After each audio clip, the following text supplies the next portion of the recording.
if I got a quick sec to just. Hey, listen up. Where are you going? Eating? No. All right. Okay. Hey, real quick, we're linked in. We're going to be linked in with a school out of Colorado, linked out of Buena. So by all means, you guys know the standard. I'm not worried about that. Okay. You guys ready? We're ready. Then I'm gonna turn it over. Fantastic. Good. All right. Well, good afternoon, guys, and welcome to Living Valor, a leadership presentation brought to you by the Center for American Values. To start our program, we'd like to ask everyone to please stand and remove cover, and we are going to do the Pledge of Allegiance.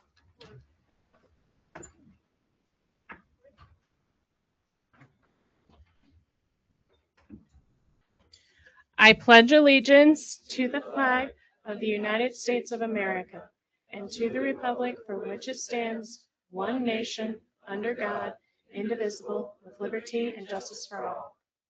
Thank you. You may be seated.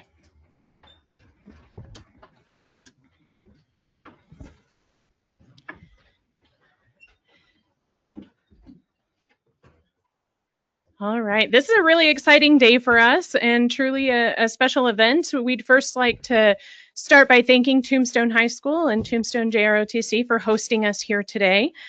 As you heard, we also do have two schools joining us online. So we have Sierra Vista High School JROTC program who are joining us.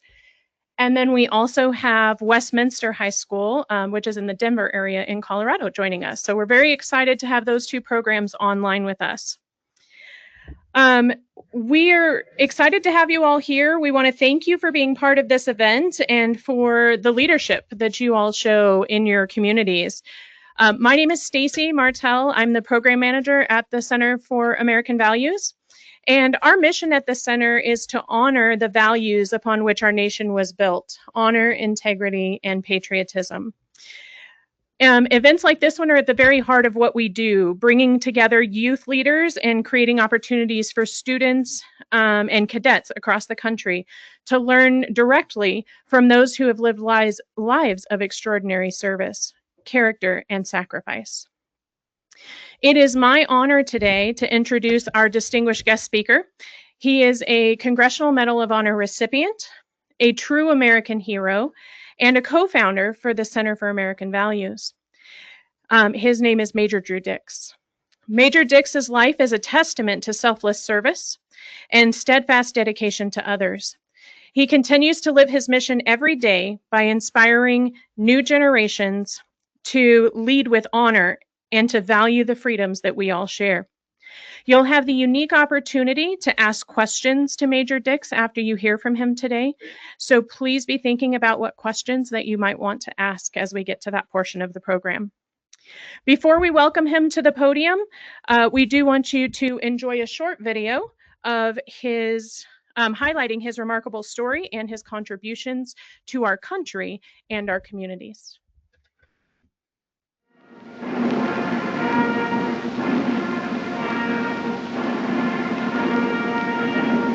Ladies and gentlemen, the President of the United States.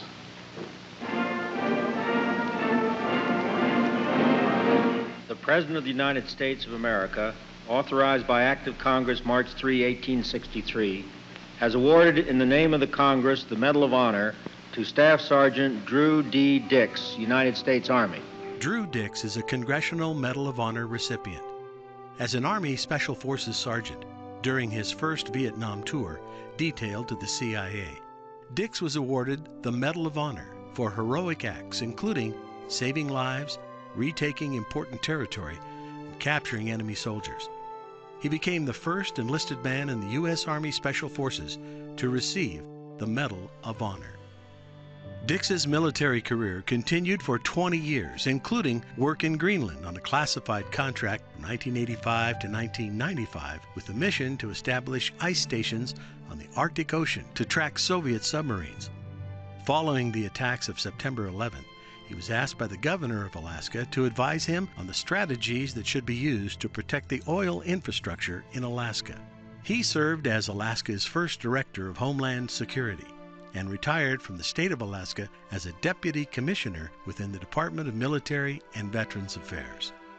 In a 2004 film documentary, Dix showed the humility and sense of duty we see so often in our heroes. Anytime you receive notoriety or recognition in anything you do, your life is just starting. You should use that as a point to build upon, not just sit back on your haunches and kind of let life float by. Let's face it, if I'd done that when I was 24 years old, I wouldn't have done much since then. His personal mission was clear: to create a national initiative to recognize and preserve the values our great country was founded on. The founding fathers and those that fought in the Revolutionary War or were involved in the Revolutionary War, they were patriots, but not all of them carried a gun. I mean, they believed in their country. I felt that I needed to continue to serve. I'm retired. I retired from the military. I retired from another occupation. But you don't really retire. I mean, you just think of other things to do. In 2010, Drew Dix became a founder of the Center for American Values, located in his hometown of Pueblo, Colorado. Dix's deep commitment to America and his passion for the core values of honor, integrity, and patriotism became the center's mission. All of our vision is focused on family, community, and country. It's a foundation. If you don't have a strong family and a strong community values, you're not going to have a strong country. Dix continues his dedication to the military.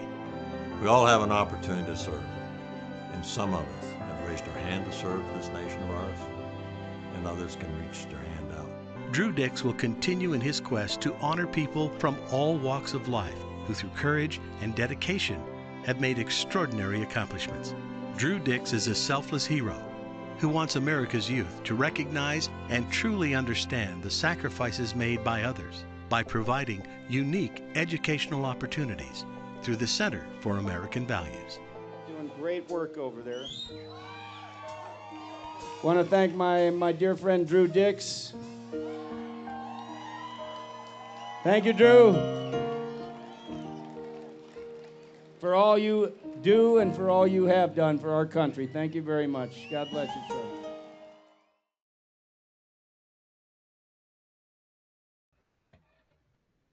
All right, ladies and gentlemen.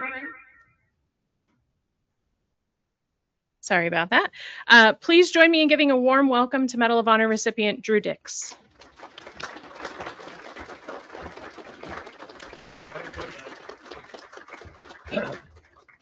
Thank you, Stacy, and to the cadre and staff that helped put this together. And I want to thank my friends for coming. They from a lot of them for local areas, but they saw an opportunity to see what we do at the center.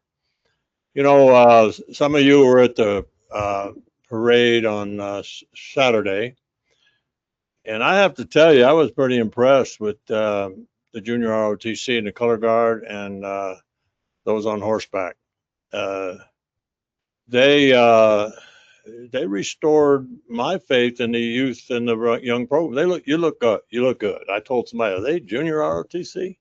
But anyway, I just want to pass that on, that I think that you're doing something right. If you've picked up the military bearing and the discipline that comes along with training to be in the military is helpful. And I like to say that not everybody in this room or not everybody that goes into the ROTC, junior ROTC, has to get in the military. You know, it's just not for everybody. We don't need everybody, but we need the best. And so if every unit, every junior ROTC unit, every senior ROTC unit, the members of that unit strive to be the best, that the best will come out and move forward and make a difference in the country.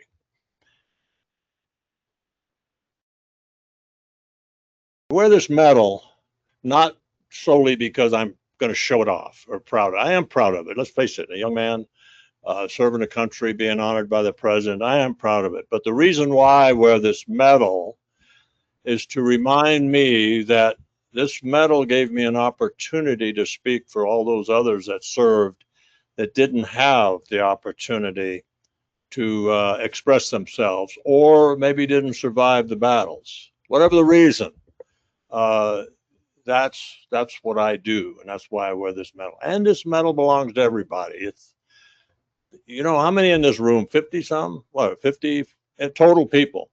There are 63 living Medal of Honor recipients in the United States. That's not very many. That doesn't mean we're so special. It means that those men that I fought with and I knew did something at one time in their life that made a difference for those that were around them. It happened to be on the battlefield. But as you go through life, there's challenges all the time, and you don't have to be on the battlefield to make a difference, to help somebody out. So keep that in mind. So we're not trying to make soldiers out of you. We're just trying to give you the values, the soldierly values that make what I think people special. And you don't have to wear the uniform for the rest of your lives, but if you keep those values, look at those Army values up there. They're great of them. Well, there's 6 of them up there. I'm glad there's only 6. At one time there were 12. And I have a problem with having so many values, because we only have 3: honor, integrity, and patriotism. If you can put every question and every characteristics that you want to follow into those block of 3, it'll answer your questions about how you should govern your lives. Now, I'm going to talk just for a few minutes, but I'm going to ask some questions. As Stacy said, be thinking about some questions, and those of you in Sierra Vista and Westminster will be able to take those questions, and I will answer every question that you present to me. That's my promise to you. So I'm glad I saw the military bearing in the parade, because I didn't know I was coming to a pajama party. But anyway, that's what it is. But reminds me, in my day, in the military, in Vietnam, I wore pajamas one time. When I was tracking the VC around, I wore black pajamas to look like the farmers out in the countryside. So I got a relationship with the pajama culture. So anyway, but again, I'm glad I saw Saturday. You look pretty good here, but you know, there's something about the uniform that makes us special, because you're willing to make the sacrifice to be together. You know, the military does not inspire you to be individuals. Of course, you can respond in an individual manner, especially on the battlefield when all things are going bad and someone has to stand up. But we strive to make teams out of people, that you work together. And when you work together with a common mission, you can accomplish a lot. And when times get really tough, someone, maybe each one of you, and you all have the capability of standing up and making a difference. That's why we believe that teamwork is so important. In sports, the team wins the sport. Maybe in wrestling, I think it's individual sport. I kind of like wrestling, but this is not a game, ladies and gentlemen. You're not training to be necessarily warriors. We hope that this country will always raise enough young men and women to do the deed necessary to protect our way of life. Might sound old-fashioned, but let's face it, there are folks out there trying to end what we have. I don't know why, maybe because they're envious or jealous or whatever, but we have what other people want. 350 million people in this country. And we've opened the doors at one time in our recent history to everybody that wanted to come here, and that's not sustainable. But they're not willing to fight for their freedoms in their own country. They want somebody else to do it for them. That is not sustainable. But we don't go into politics. I don't do that. The Center for American Values is not political. We believe in doing what's right and what's wrong, and everybody in this room knows the difference between what's right and wrong. Every one of you. You've been challenged with things, whether it's something kind of minor at home or whatever, but if you think about something more than 2 or 3 minutes, you're considering the wrong option. You know when you're faced with something, what the right decision is. You know it. In most cases, that's what it's all about, is whether you're considering the easy way out, the selfish way out, or maybe just surviving. I don't know. But let's face it, life is tough, but you can handle it. You really can. And one of the biggest challenges that we have in our country today is not our youth. You guys and gals, you got it. It's up to those that are just above you, whether you're parents or teachers or whatever, that have the obligation to give you the experience and the training on how to make those decisions. Keep your minds open. You got to really, you're fresh, your minds are young, they can absorb a lot, keep them open. Pick those that you want to follow. When I went in the Army, I was probably younger than a few of you in here. I was 17 in Pueblo, Colorado. Why I went in the Army was because of my junior ROTC instructor. Now, my dad inspired me because he was in World War II and in Korea. But my junior ROTC instructor was the one that every single day was uniform and rigid and gave me something to look up to. And I did. And I went in the Army because I was Sergeant First Class Irwin. Think I would remember a name like that after what, 60 years? Well, more than 60, but 60 years ago. I'm 81, right? That's been around this world a long time. In the big picture, that's not so long. But as it said, and Stacy, and they said in the short video, what gives me satisfaction is knowing that I'm still trying to make a difference. And I know that you are taught, and there's listening to teachers and everybody all the time.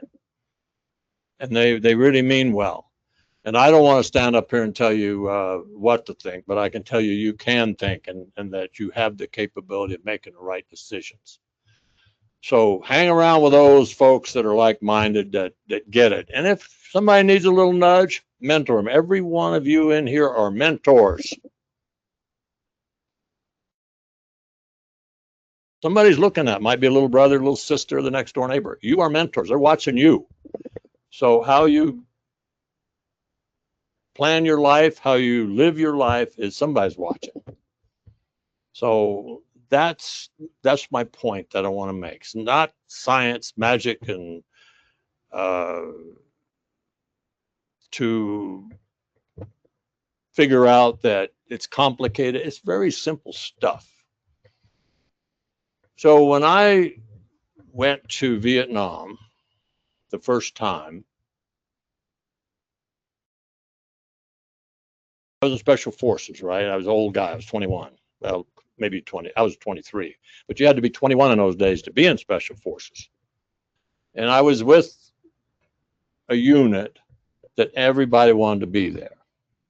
So I can't tell you the sacrifices they made, because they didn't consider it a sacrifice. They considered their honor, their privilege to serve the country. And more important, I know you're going to misunderstand me here, is to serve each other. But it's okay to serve each other if you have the common good of serving our country together.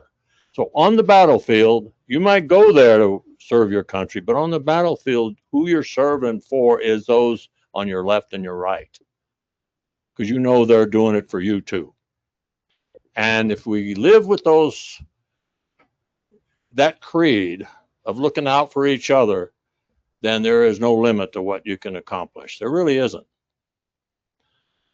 So when I was looking at when I went back to Vietnam after I received the Medal of Honor, and somebody gave me a battlefield commission, the Department of the Army, and now I'm an infantry officer. And you know enough now, if you're a captain in the infantry, what job are you supposed to have? The job for infantry officer captain? Company commander, right? There's only, especially if there's a war going on, there is only one job. So I went back over there, took over a rifle company, and the average age of that rifle company, I didn't have old sergeants like you have over here. The one that's smiling right now. I didn't have any of them. I had what we call shake and bake. Anybody know what shake and bake is? Like chicken? It's an old recipe that you could buy in the store. And they kept them 2 or 3, weeks longer and made them sergeants. They didn't know much. But when they were in the battlefield, they looked out for each other. Now, I'm 28. I'm real old then. And the average age of my rifle company was just under 19. You know what that means? Everybody was 18 or 19. A couple of 20-year-olds. Not much older than you. Hunting the enemy down, thick jungle, surviving, looking out for each other. So you might find this hard to believe because you're sitting there and you're happy and safe in an environment, but you could be that fast into some situation that you have to make the right decision.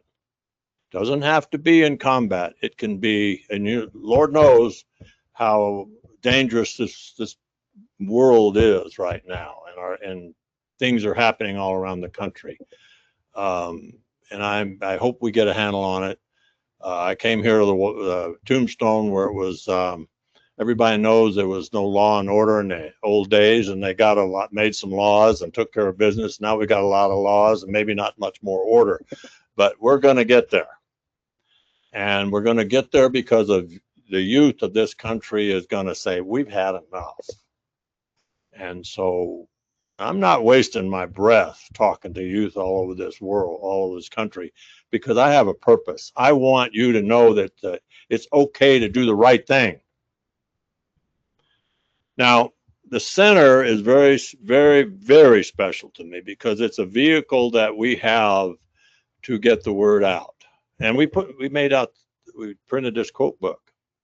The quote book is full of, it's one quote from each of the Living Medal of Honor recipients. This is the latest edition. Yeah, it is. Each of the Medal of Honor recipients. Some of the quotes you can relate to, some you can't. If you can't understand it, ask somebody. But this is what they were believing in possibly when they were in that action, or now after they've lived it a little while wearing the Medal of Honor and reflected back on it. But each of you have a copy. I signed it on my page 136. Just signed it. It's my gift to you, our gift to you. So show it to your parents, show it to your friends, but it's very special. I know books aren't that popular anymore. People get on this phone and they can get everything they want, but a book is something you can hold on to. So think about it, put it in a special place.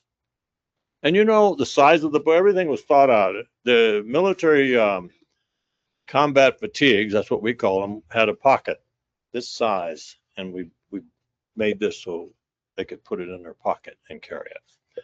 The other thing I have is this I want to give to the unit, ROTC unit. This book right here I gave to a citizen here in Tombstone. John Donahue. I don't know if you know him or not. I don't know if I really knew him that much, but anyway. But he wanted this book to come back to, he's an old guy, and he wanted this book to come back to the ROTC. So you can check it out however you do it. And so I want to make sure you get this.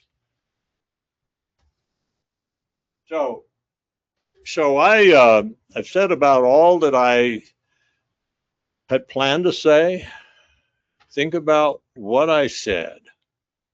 Remember, this is not complicated world unless you make it so. And you can make it complicated by considering wrong actions, wrong decisions. You'll always feel good about making the right decision.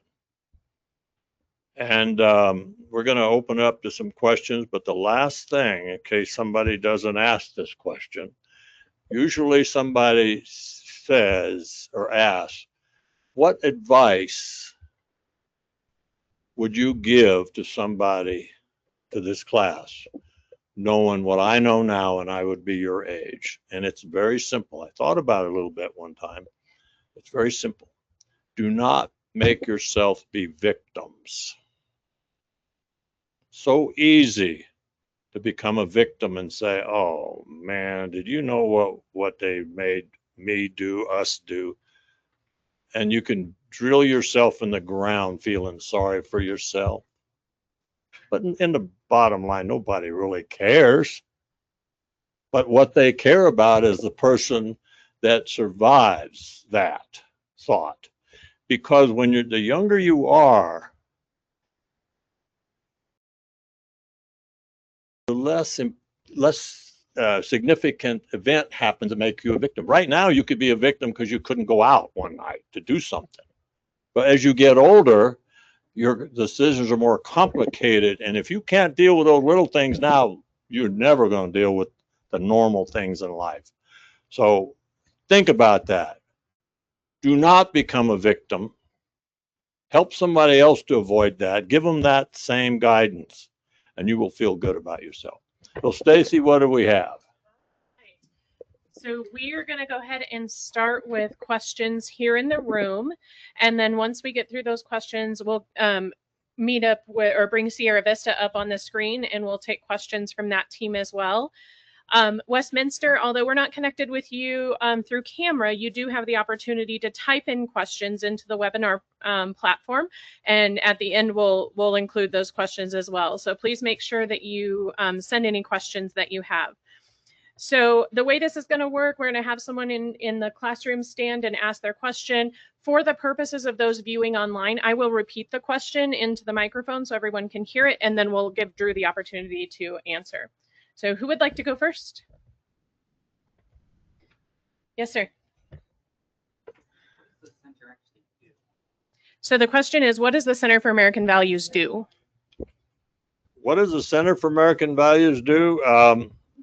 Well, we have classes, and we have a gallery, and the gallery is a beautiful place. There's a picture of it in the center of this book, and it's a picture of, there's photos, not pictures, of 164 Medal of Honor recipients, and we give classes on that. Now, I'll add to that. Again, I've said it before, you do not have to be in the military. You do not have to have a Medal of Honor, because that's rare. That's because the right thing happened. The right person saw, 2 or 3 people saw you. So you don't strive for that. But we use that example of the Medal of Honor recipients, because if those guys did not do what they did on the battlefield at that moment, the outcome would have been different. So you receive a medal for saving lives. We make that point very clear. Now we are on the road trying to reach more people, because even though I'm old, I'm barely in the 21st century. I understand that delivery is through this technology that we have, and so that's why we're doing it. 20 years ago, I would have never imagined we could do this right now. But what we're doing is what you see right now, and we welcome you to come. And I would add to that just quickly, there are a lot of events that we do at the Center for American Values that we have the opportunity to live stream, like this event and other speaker events that we have coming up. So please visit the website, take a look. You can register online. They're all free to attend, and watch some incredible guest speakers as they come to the center and share what that means to them. Great question. What's our next question? Yes, sir.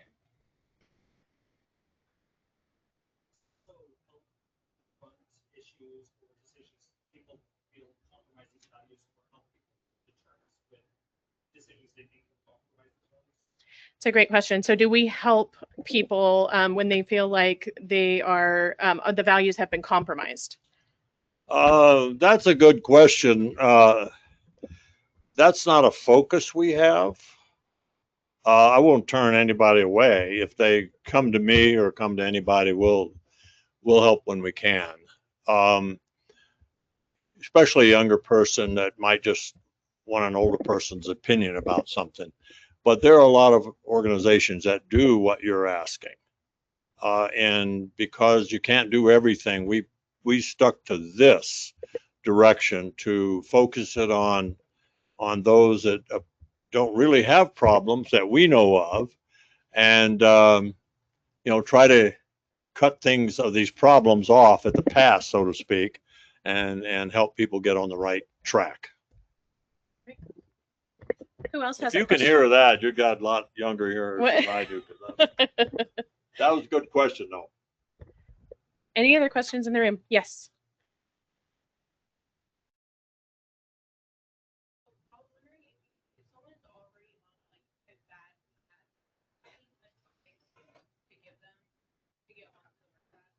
So if someone is already on a bad path, what advice would you give them to help them get on the right path? Well, from two questions like that in a row, I'm thinking maybe there's some of you think you're on the bad path or you just don't know. I am not a counselor. I am not a trained behavioral health person, if that's what you're getting at. But I am a person that cares, and there are people down there that do at the center. And what we would do is we would try to find out what's bothering you. And in most cases, I've had people come up to me and find they don't really have a problem. They just thought they did. And I've had people come back and say, just to hear it from somebody else made me feel better, because I was told that I wasn't worth anything or could never do anything right. And it kind of helped when I told them that I made a few mistakes when I was growing up too. But that didn't end my desire to do what I do now. I mean, it did. Being a kid is a great thing, right? You're kids right now. Boy, you're so close to being adults, but be a kid as long as you can.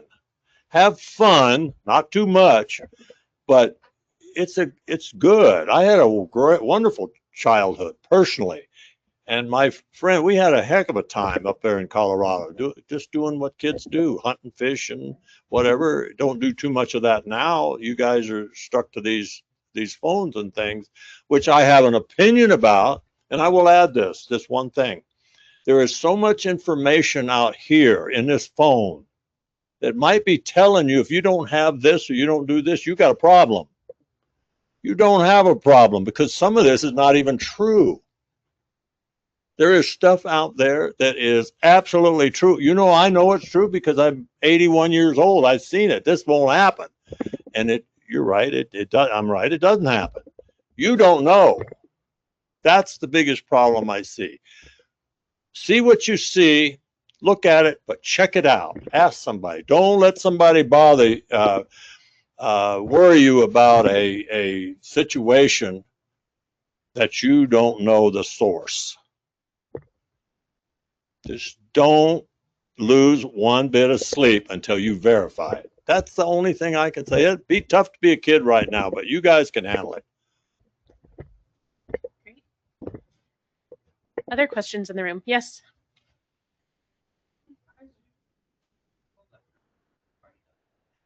What inspires you to continue to change the world after everything you've already done? Yeah. Well, thank you. I'm not changing the world. I'm just doing what I can to make a difference. And probably, maybe you won't understand this, but one of the things, I already mentioned it, the thing that inspired me the most was leading young men, 18 years old, and then in my day it was only men. Now it'll be men and women in combat where they didn't know much. But they did a wonderful job. Of all the stuff I've done, I mean, I've done some scary stuff around the world. That is the most memorable experience that I've had, is working with those young men. So when I see an older person that might have served in Vietnam or somewhere, I kind of think maybe they were in my rifle company. Maybe not. But I really had a great respect for them. That's why I do what I do. Not all about the military. That's just one piece of the life. And if I thought that I could make a difference around the whole country, I'd probably do it. But we focusing more on junior ROTC. You know why? There's only limited resources that we have. And we figure those that have some idea that this might be of interest to them for whatever reason, we're going after those to focus on the values of teamwork and the love of country and all that. And that might seem old fashioned, but you are in a wonderful place that 1 billion people are trying to come here, and you're here. So it's up to you to make it as good as you can. We had another question in the back. Yes, sir.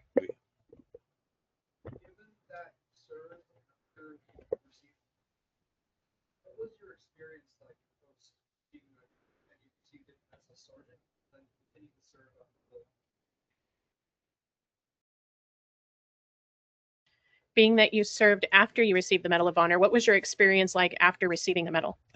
That's a very good question. Can you imagine what it would be like to be a regular staff sergeant, United States Army Special Forces, get a phone call and say you're going to Washington, the president's going to give you an award, right? That's pretty amazing. And when you come back, everywhere you go, there's an expectation of what you want, what you do, and it gets fatiguing to live up to somebody else's standards, which was really tough at first. And finally, I realized, why should I do that? Just be myself. But just think about it. It was a burden, and it's still a burden in a way, because everybody I see has an idea of what it should be like or how I should act. And I'll admit, for a few years, I was having a tough time living up to expectations that I didn't even understand. Now I won't say I don't care. I do what I do, and I feel much better about myself.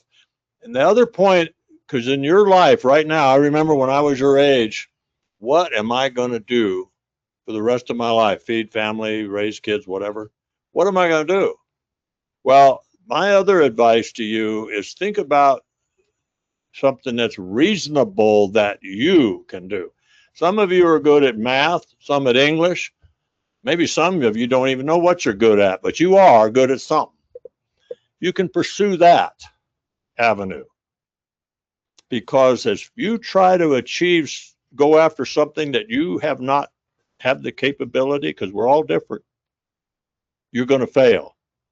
Avoid that. Pick something you like that you know you can do, and have established intermediate objectives. And when you achieve those, you'll feel better to get to the next one. I threw that in there because it's so important with that other about don't be a victim. And do we have a question from Sierra Vista yet? Yeah, so let's go ahead and pop over to Sierra Vista's live stream. We'll should be able to see them on the monitor in Should just I get a over moment. here? Yes, sir. All right, who is it, the first question? All right, so Sierra Vista, who would like to ask a question? You're lucky. What Army value represents you and why? What Army value represents you and why? Well, what Army values represents me? I'd like to think integrity, and it's not the most important one, but it is pretty darn important, integrity. Everybody knows what integrity is. It's very, I guess, right? It's very simple to do the right thing when nobody's looking. I always relate to something on the battlefield too. If you have a unit over here and a unit over here, and you're not, and the enemy is really coming at you, but you say, well, I can kind of pull my guys out of this so we don't get in it, and you let these other folks down because nobody else is going to see you make that decision. That's a lack of integrity, and that's dangerous. It can be more relative to your way of life if you don't try to get away with something, because somebody's going to catch you. I'm not looking at you because I think you've done something wrong. I just happen to be looking over here. But you might know that you have. No, integrity is very valuable. It's a long answer to a very, very easy question to answer. Think about integrity, live by it, and by golly, you're going to feel better about yourself. Even if you don't think others will appreciate it, they do. Another question from Sierra Vista. What would you say is your biggest accomplishment in life?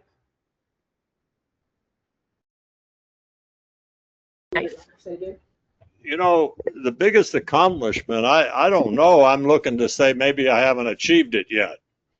But I do feel that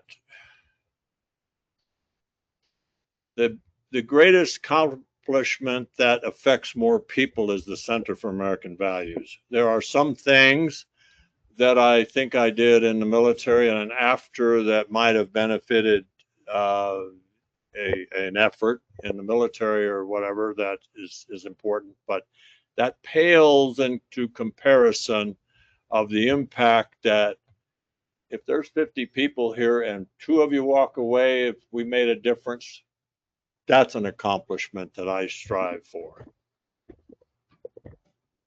It's a great question. What other questions do we have? Oh, yeah, sorry. Right. What is your favorite life experience? Oh, what's been your favorite life experience? Wow, I don't have a favorite life experience, but I reflect on some good times that I had.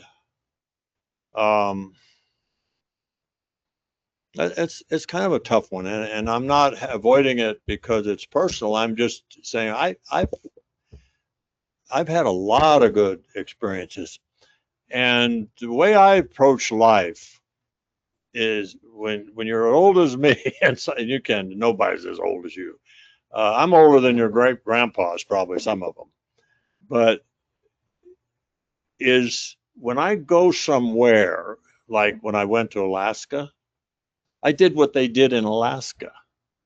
And when I lived in Florida, I did what they did in Florida. And I felt good because I could assimilate in there. Maybe that was my military training in special forces, where you go in behind the lines and you organize or get involved with indigenous peoples, and I assimilate with them. But that's, maybe they didn't train me to do that. Maybe that's me. That's naturally me, because I believe in I like people. I like people for what they do and how they live, and I get involved in that. And that's a life experience that I can't really put a value on. And I've, other than raising a family and things like that, I'm pretty happy with the way things are going.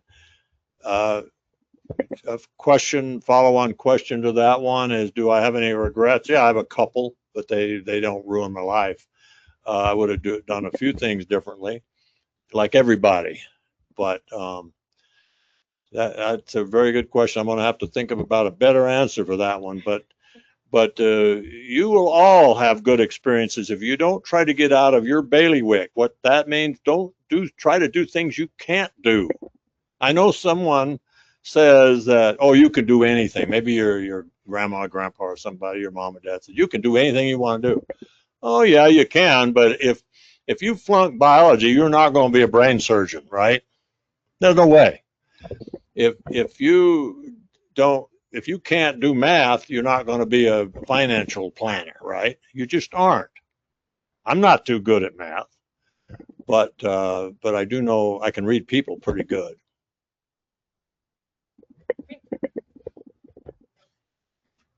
Any other questions from Sierra Vista?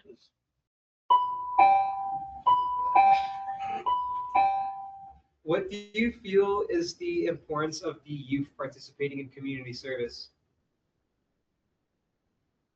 The importance of youth participating in community service. You know, that's another very good question. Community service is something that makes you feel good. It really does. It doesn't have to be something that you don't like to get involved in. But I think there's a good value in community service, and maybe not as kids, youngsters. I call you kids because you are, but you won't be in a year or two, I guarantee you. When you get older, you'll see the importance of community service. You'll feel it. That if you don't, then maybe you've not been inspired by other folks, but you can't get paid for everything you do. Now, maybe the person asking the question considers service being something, a profession that you get paid to do. I personally don't think so. I think volunteer service is what they're getting at. And there's a place for volunteerism. It really is. And especially being younger, it might find out that if you get into something that you might like what it is you're doing, and you can make a job out of it. But that's very important. You know, I spent some time in communist countries and some very rigid socialistic countries. Volunteer service is unheard of.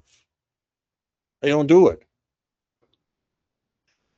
And it's because why do that? I mean, why would you do that? The government's going to take care of these people or everybody. But I wanted to pass that on. And some of those countries aren't our enemies. They just have a different way of doing it. They do not do volunteer service because it's a waste of time, or the government's going to do it for them. We got time for a couple. We've got time for a few more. As long as we don't. I'm looking at my watch just because I do that. It's not because I'm trying to get out of here. Have we received anything on the portal? No. Okay. What would be your favorite quote?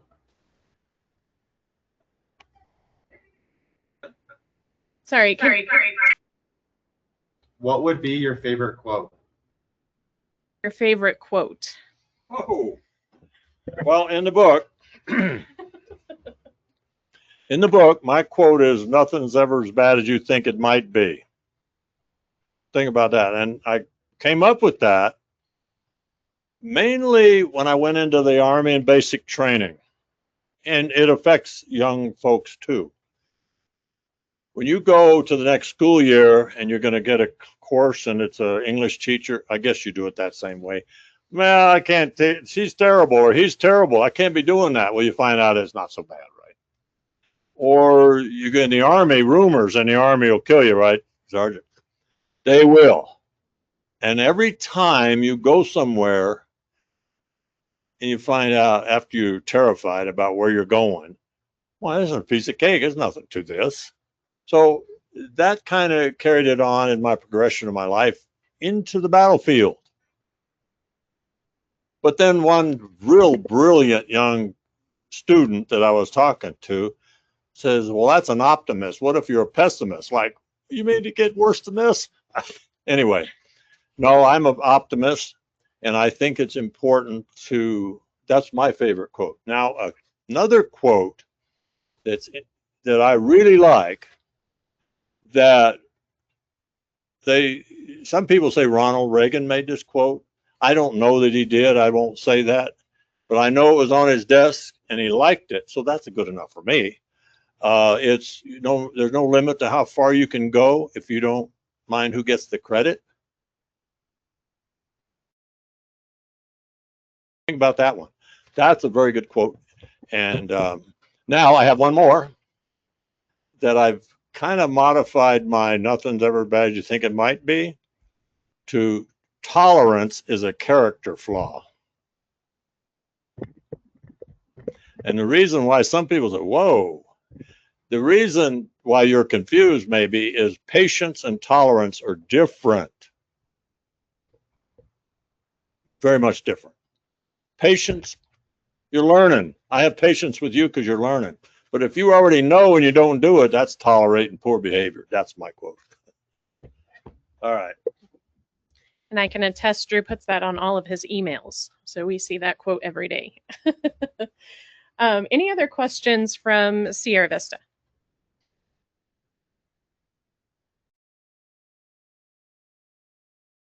All right. Any other questions here in the room before we wrap up?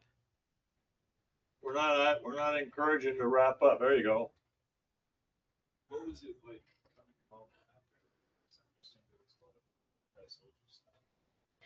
What was it like coming home after the war? Because he understands there was a lot of anti-soldier sentiment. Yeah, that's a good question. And so I came home a few times, right? The first time I was Special Forces soldier, volunteered. I didn't care what people thought about us, what we were doing. We were just doing what we do, out helping other people. And what Special Forces does is help other people kind of write their government or have in effect, getting rid of a bad government or something like that. I mean, I'm phrasing it where I think you can understand it. I'm sure you can. But when I came back as a company commander with that rifle company, and these 18-year-old guys, some of them 19, some of them 20, think about it, not much older than you, were told to take off their uniforms and go back into society like it never happened. Think about that. Now, when that rifle, we didn't go over as a whole unit and come back as a unit. So when they were coming back on their own if they were wounded or weren't, but time was up. And so I didn't accompany them back. And to this day, that's another reason why I look at an old Vietnam vet and wonder if he was one of those guys, that they were told to take off the uniform and go back like it never happened. The most significant thing in their life is supposed to erase it away. Impossible to do. But those guys handle it good. I've never run into any one of them that served with me. But I think about that often, and that's a very good question. Politics sometimes gets us into wars. The politicians damn sure don't fight them, but the young men and women of this country do. And we need to treat them better when they experience a life-changing event. Doesn't make them bad, it makes them different in a good way. But they have to be thanked and appreciated, or they won't think they've done a good job. Does that make sense? And appreciate that question because it's on my mind a lot. I'm glad that this country recognizes our men and women in uniform much better. I tell a Vietnam vet that's disgruntled a little bit that that's why what they did changed this whole appreciation for our military now. Politicians get us in it, then they need to just have hands off and let the military do the job if it's a job that needs to be done. Thank you. Any other questions here in the room? Yes.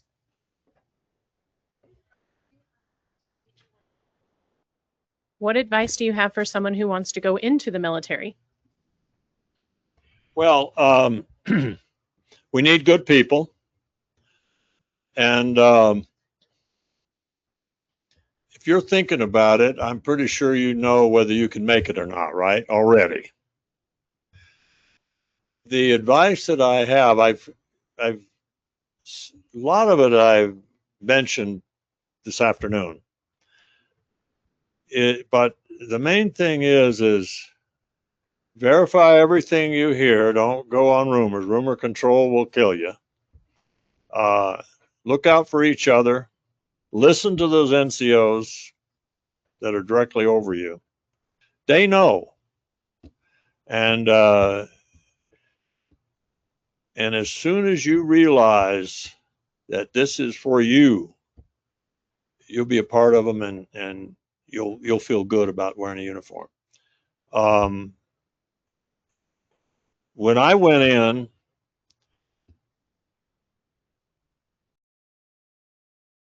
it was a lot different than now, right? We didn't get paid very much. I mean, $78 a month. How about that? Even if you equate it to modern, this time that wasn't very much money. But you will find that the camaraderie of your guys and gals that go in together will be so rewarding. And don't be an individual, try to be a team member. So I'm going to ask a question. Who was on horseback yesterday? They look pretty good. Now, I got some horses. I ride horses too. So you look pretty good. And your horses are well trained, or I thought they were. And you look like you like what you were doing, and I want to congratulate you. Who was on the honor guard? Okay. You guys look pretty sharp too. I was bragging about you. You know, it's not polite to brag, but I did. I said, these guys and gals down here got it, and be proud of that, because you'll make a difference to somebody else, because I'll be talking about you, so don't let me down, right? Keep it up. And I don't think there's any more questions. If there is, I'll take one more. And have fun, not too much. And I'll be back in Tombstone someday, and I'll be asking about you guys. It looks like we do have one more. Okay. I'm going to get back over. If you could do it all again, would you? Yes. I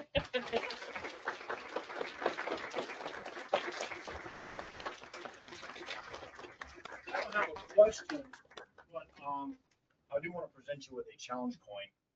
We have a serial number challenge coin. Okay, that's Thank you great. very much for your words of wisdom and for passing on your knowledge here. This is not serial. That's right. We'll put it. Thank you very, very much. Thank you very much for coming. We appreciate all that you guys have done, and we will be continuing contact as we move forward. So All right. thank you very much. Thank you very much.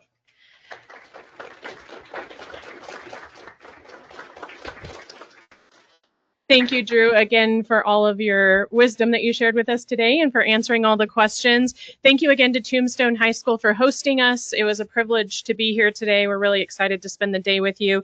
And thank you to Sierra Vista and Westminster High Schools for joining us online.